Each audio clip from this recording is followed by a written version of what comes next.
travaux finalement? Ça touche à sa fin. Ah, pas du tout. Toute l'abside est encore en chantier. Plusieurs vitraux n'ont pas été remontés. Il y a donc des courants d'air et de la poussière un peu partout. Ah bon?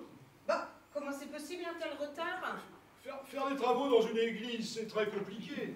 Il y a sans arrêt des problèmes liés aux questions historiques, des autorisations à demander à tel ou tel ministère, et en plus des complications administratives. Mais au fait, je voulais te dire... Moi aussi. Vu de mon activité, les administrations et les impôts n'arrêtent pas de m'enquiquiner. Dis donc, ça doit pas être facile avec tes maîtres. Ah, ça va, j'ai simplement changé l'horaire des offices. Ah bon? Et pour nous, je voulais te dire, enfin t'annoncer... Oh, c'est quand même pénible ces travaux, mon pauvre. Il y a quand même plus pauvre que moi. Non mais, pauvre. Ça n'était qu'une façon de parler. Je voulais te dire que je crois que je ne vais plus pouvoir revenir te voir ici comme ça, enfin dans ces conditions. Ah bon? Qu'est-ce qui se passe? Ah, il se passe un événement fortuit. Le hasard m'a fait rencontrer une femme, vraiment par hasard. Je comprends pas. Je ne m'y attendais pas du tout, et je voulais t'en parler, mais je voulais être sûr, enfin être sûr que c'était certain. Alors tu comprendras donc que ce n'est plus concevable que je continue à venir te voir, enfin ici, dans ce cadre-là. Tu as rencontré une femme. Ah oui, et c'est très inattendu pour moi, et très compliqué. Bah, tu imagines, étant donné ma situation. Depuis combien de temps? Ah, plusieurs semaines.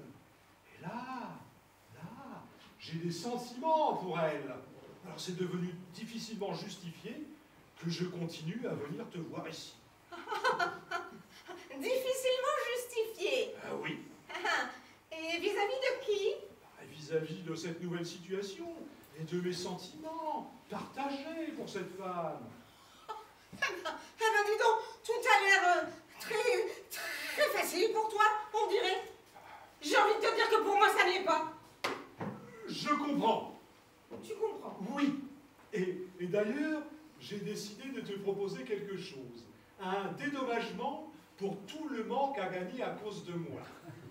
Voilà. Je t'ai préparé une somme correspondant à plusieurs années. J'espère que cela te semblera honnête, mais on peut en discuter les modalités pour que cela te paraisse suffisamment respectueux. Tu te moques de qui, Daniel? Comment ça? Mais qu'est-ce que cet argent a à faire avec tout ça? Il a tenu une place dans nos rapports, c'est tout, je ne juge pas. C'est ce qui te permet de vivre et il n'y a pas de mal à en parler. Bon, tu connais ma position là-dessus. Mais tu penses vraiment ne plus pouvoir justifier de venir ici? C'est ce que je viens de te dire. Et tu penses vraiment régler cette question avec de l'argent? Je ne comprends pas ta réaction. Je t'ai blessé. J'ai été maladroit, excuse-moi. Mais comme cet argent a tenu une grande place dans nos rapports, c'est ce qui te permet de vivre. Et je ne te reproche pas cette situation. J'ai pensé que... Mais Daniel, tu te moques de qui? Ah non, comment ça? Je ne comprends pas. Et tu n'as pas compris la place que tu avais prise dans ma vie? Non, enfin si. Mais pas comme ça. Mais tu m'inquiètes là.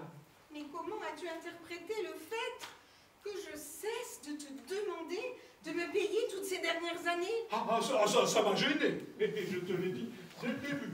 Et c'est pourquoi à chaque fois j'ai insisté pour bien te payer. Même quand tu disais, oh, ça va pour cette fois. Mais parce que tu t'imaginais que je proposais ça à chacun de mes clients. Mais est-ce que tu t'es seulement posé la question? On n'en a jamais vraiment discuté sérieusement. Alors à force, j'ai imaginé que c'était comme une formule commerciale, toute faite pour gommer un peu le côté marchand de nos rapports.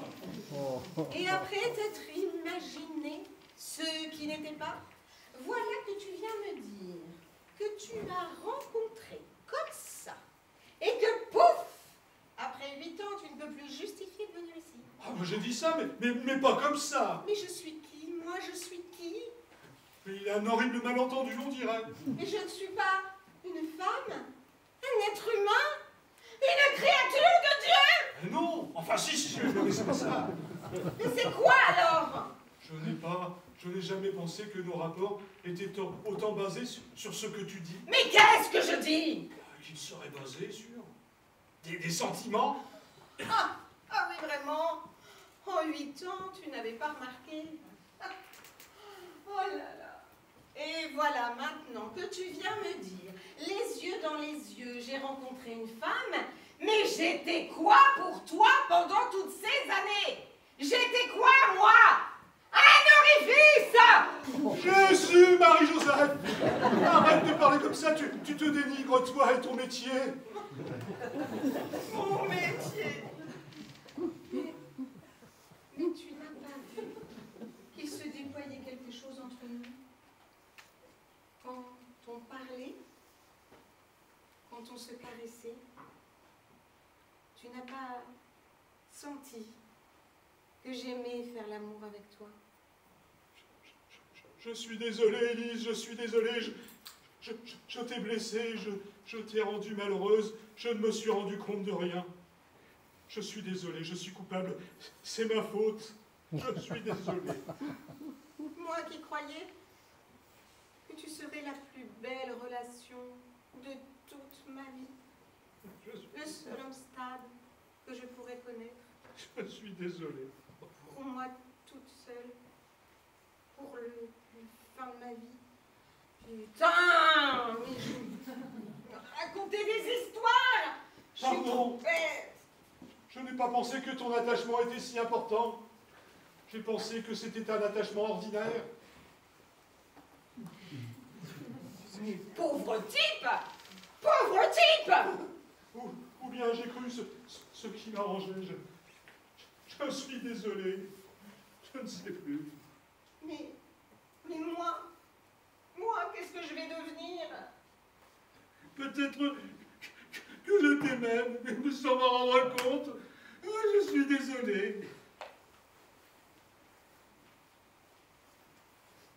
Trouve une solution!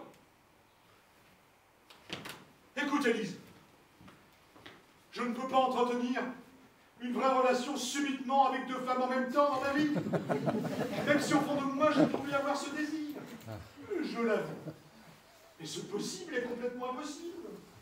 Il y a mes responsabilités à la paroisse et les règles de ma vie religieuse. 2 femmes, c'est un cas non prévu. Cette femme, c'est tout récent, non? Ne me demande pas de rompre ma relation. Je suis déjà compris. Non, je ne te demande pas de rompre ton autre relation. On ne demande pas ces choses-là. Mais est-ce que tu es vraiment prêt à faire quelque chose pour moi? Oui, Élise, sincèrement. Je voudrais assumer ma responsabilité. Faire quelque chose pour toi. Oui, mais quoi et comment? Donne-moi quelque chose rien qu'à moi. Je te le promets, Élise. Mais quoi? Je ne sais pas. Donne-moi un peu de temps avec moi. Du temps? Oui, tu viendrais manger chez moi, avec moi. Oh, juste le temps d'un repas. Un repas? Le temps d'un repas? C'est promis, Élise. Bien sûr, rien d'autre. Et pas de contact physique. Ainsi, tu n'aurais rien à te reprocher vis-à-vis de ton autre relation.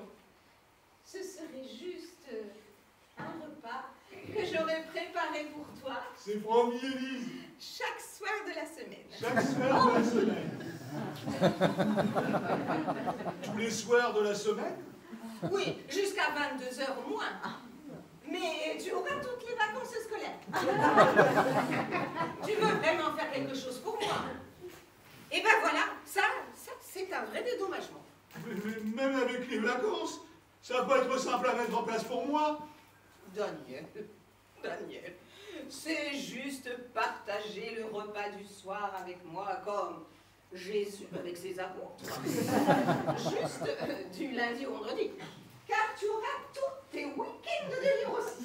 Même avec les week-ends, ça va être très compliqué, mais même très compliqué. Damien, tu ne te sens pas un peu responsable de la situation dans laquelle tu m'as plongé, même coupable? Ah si. Eh ben, fais ça pour moi. C'est la seule chose que je te demande. Bon alors, oui, d'accord, oui. Quand est-ce qu'on commence? Demain? Demain? Oui,